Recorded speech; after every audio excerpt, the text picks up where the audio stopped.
All right, everybody, welcome to Rust Belt Builds. Today, we're doing a starter replacement on this late 90s, early 2000s Ford Ranger.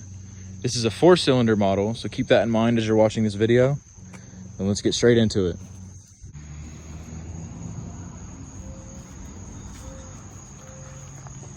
Broken down truck, ready for repair.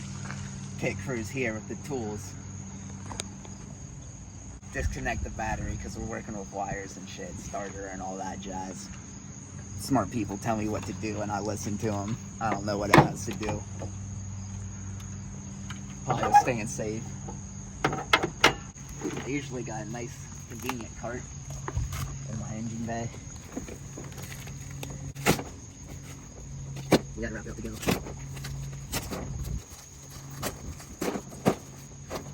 Got the 3/8 in the 1/4 inch because, you know, real mechanics use the tiniest wrench possible.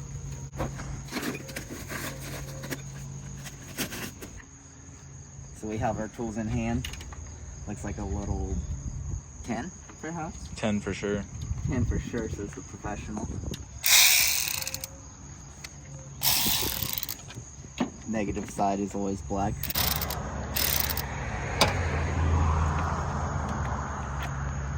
Now we're safe to play with the hot stuff.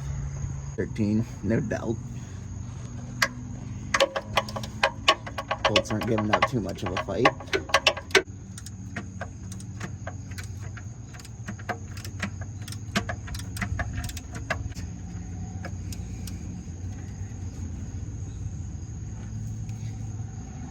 Crack this last one.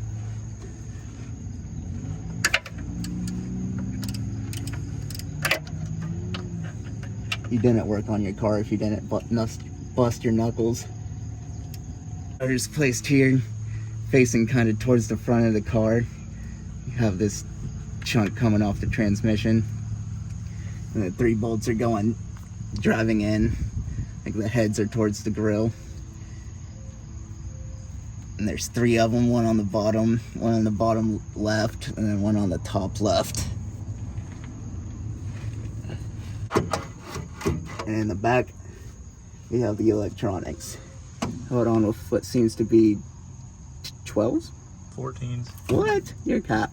These are 13s. Black, yellow, blue one. Whatever color you want to go with. It's on the bottom, my left.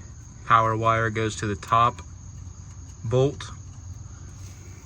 Your starter solenoid itself is going to hook onto the bottom bolt, and the female end of the ground will hook onto this prong in between the 2 of them. This, ladies and gentlemen, is why we call it the Rust Belt. Anywhere in northeastern America will you find a bear claw size hole in your frame in any vehicle that is older than 15 years old on the road.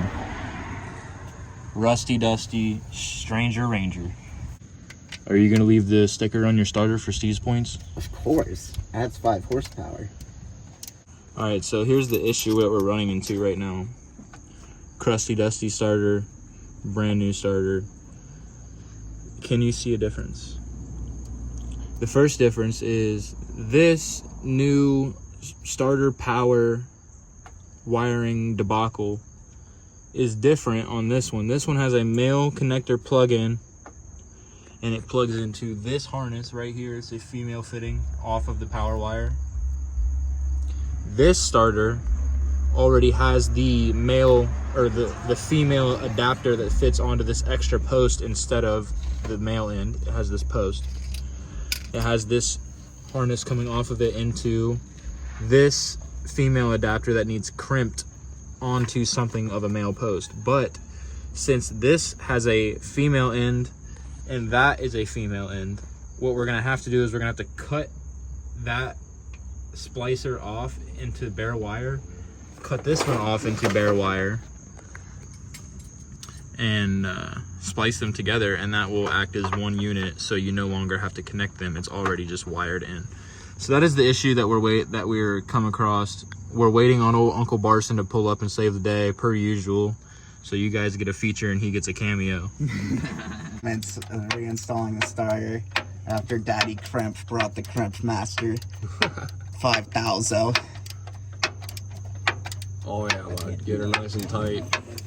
Every quarter turn. You need them torqued. This is a motor. And I am very sore after a long work week, so I'm not going to over torque them no matter how hard I try. Just give a double check, skis. Oh yeah, bud. That's a nice clean starter right there, bud. Freshie from Napa Performance Go Fast Bits. Oh yeah. Napa. I saw Hector leaving with 3 new spoon blocks. He know Air how. turbos. Air turbos. Barburator. The barburator. My tinny. My tinny. No, it wasn't 11. It was before it was a game.